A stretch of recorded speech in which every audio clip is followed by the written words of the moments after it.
दोस्तों आप जुड़े हैं QNS टीवी के साथ और मैं हूं आंचल मिस्कीन। जैसा दोस्तों कि आप सब जानते हैं कि रमज़ान का महीना शुरू होने वाला है और सब इस पाक महीने में रोज़ा रखेंगे और रोज़ा रखेंगे तो कहीं ना कहीं शायद आपके साथ हेल्थ में कुछ प्रॉब्लम होगी, मेडिकेशन चल रही होगी या सर्जरी हुई होगी। तो आप सोच रहे होंगे कि हमें रोज़ा रखना चाहिए, नहीं रखना चाहिए, या अगर रखना चाहिए तो क्या क्या प्रिवेंटिव स्टेप्स या एडवाइस एक एक्सपर्ट हमें दे सकता है।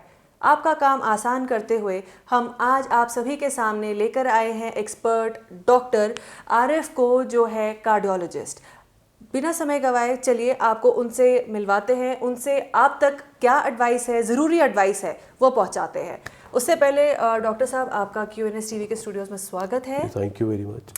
जैसा कि आपने सुना, रोज़ा सब रखने वाले हैं तो एक रहता है कि प्री रोज़ा प्रेपरेशन अपनी बॉडी को लेके, जिसको जो मेडिकेशन पे है, सर्जरीज पे है, या किसी भी तरीके का इस फेज से जा रहा है जहां उसको डॉक्टर की एडवाइस चाहिए।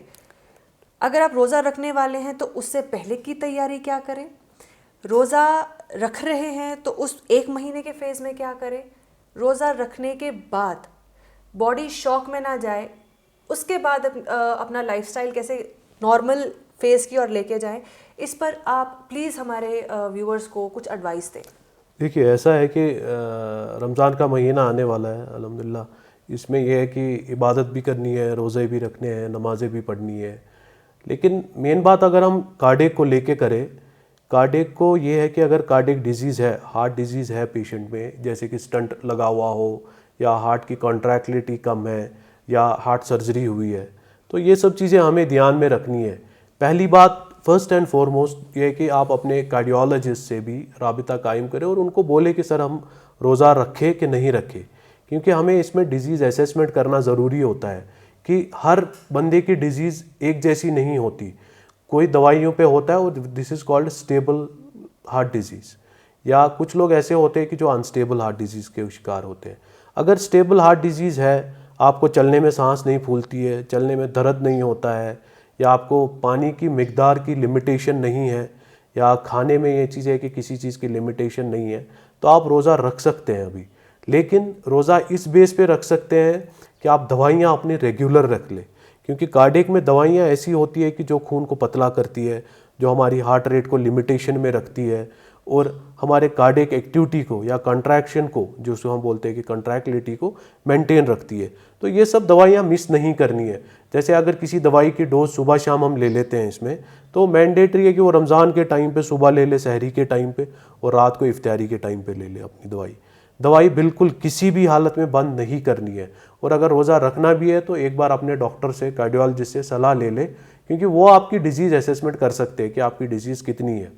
दूसरी बात हो गई जो अनस्टेबल पेशेंट्स हैं, उनके लिए तो ये मैं क्लियरली कहूँगा कि ऐसा अगर हम देखेंगे दीन इस्लाम में भी ऐसा है कि आपके लिए रोज़ा माफ़ है, आप रोज़ा नहीं रख सकते। वो बाकी चीज़ें कर ले, इबादत कर सकते हैं, माशाल्लाह नमाज़ पढ़ सकते हैं, सब चीज़ें कर सकते हैं वो। हाँ, रोज़ा नहीं रख रहे, उसके लिए वो मैंडेटरी है कि रोज़ा ना रखे, बाकी दवाइयाँ रेगुलर कर ले और बाकी चीज़ें रमज़ान में कर ले।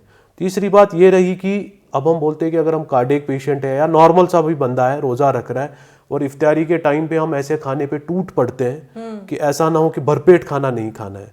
And this is specific for cardiac patients at least, क्योंकि इससे क्या होता है कि हमारी सर्कुलेशन जो होती है ब्लड की, वो पेट की तरफ चली जाती है ज़्यादा, और इससे एंजाइना होने के रिस्क बहुत ज़्यादा रहते हैं। यानी कि हार्ट में दबाव पड़ सकता है, हार्ट में दबाव दर्द हो सकता है और हमारी सर्कुलेशन कम हो सकती है। इसलिए ये है कि आप रुक रुक के खाएं, थोड़ा थोड़ा करके खाएं, ऐसा ना हो कि हम टूट पड़े खाने पे। तो ये सब चीज़ें में इम्पॉर्टेंट है रमज़ान रिलेटेड। और पोस्ट रमज़ान के फेज़ में अपने आप को नॉर्मल स्टेज तक कैसे लेके जाएं? देखिए, पोस्ट रमज़ान में ये है कि अगर आपने अब रोज़े रखे हैं तो उसके बाद से जो रेगुलर मेडिसिन है उसको अपने टाइम पे वापस ले आएँ। आप जैसे सुबह में जो दवाइयाँ खा रहे थे 9-10 बजे, वो वैसे खा ले। रात में दवाइयाँ जो खाते थे 7-8 बजे, वो वैसे ही खा ले। एक चीज़ इसमें इंपॉर्टेंट होती है जिसको हम बोलते हैं नाइट्रेट्स, क्योंकि नाइट्रेट्स की दवाई एक ऐसी होती है कि जिसको हमें 16 घंटे फ्री पीरियड रखना होता है, जिसको हम लोग कार्डियोलॉजी में बोलते हैं नाइट्रेट फ्री पीरियड। उस चीज़ का सिर्फ ध्यान आपको रखना है कि अगर आप सुबह 8 बजे खा रहे हो तो वो 4 बजे ही जानी चाहिए सेकेंड डोज। तो और उसके बाद से 4 से लेके अगले दिन तक 8 बजे तक नाइट्रेट फ्री पीरियड होता है। या अगर आप 9 बजे खा रहे हो तो 5 बजे ही खानी है दवाई। उसी हिसाब से शहरी में भी उसको कैलकुलेट करना है, क्योंकि अगर आपको वो कार्डियोलॉजिस्ट अपने सलाह दे देंगे कि कोई आपकी ऐसी दवाई है कि जो आपको मैंडेटरी बीच में खानी है, तो ये चीज़ें ध्यान रखें। और बाकी इतना ही है कि लिमिट से खाना खा ले, दवाइयाँ रेगुलर खा ले, एक्सरसाइज रेगुलर रख ले। अनस्टेबल कार्डियक डिजीज़ है या रिसेंटली हार्ट सर्जरी हुई है या हार्ट सर्जरी पेशेंट है, रोज़ा ना रखे, बाकी चीज़ें करें और दवाइयाँ अपनी रेगुलर करें, दवाई किसी सूरत में बंद ना करें।